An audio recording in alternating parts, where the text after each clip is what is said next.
আমাদের সবার সময় সমান ২৪ ঘন্টা।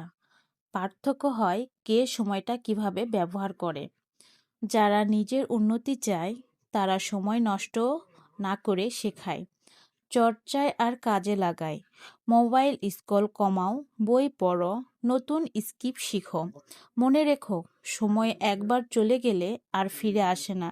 সময়কে সম্মান করলেই জীবন তোমাকে সম্মান করবে। বড় সাফল্য আসে ছোট অভ্যাস থেকে। প্রতিদিন ১০ মিনিট পড়া, ১০ মিনিট চিন্তা করা, ১০ মিনিট নিজের লক্ষ্য নিয়ে কাজ করা। এই ছোট কাজগুলোই একদিন বড় ফল দেয়। ব্যক্তিগত উন্নয়ন কোনো ম্যাজিক নয়, এটা ধারাবাহিকতা। আজ একটু, কাল একটু, এভাবেই একদিন নিজেকেই চিনতে পারবে না। নিজের জীবন ভালো বা খারাপ, এর দায়িত্ব অন্যের না, নিজের। দোষ দেওয়া বন্ধ করে দায়িত্ব নিলেই উন্নয়ন শুরু হয়।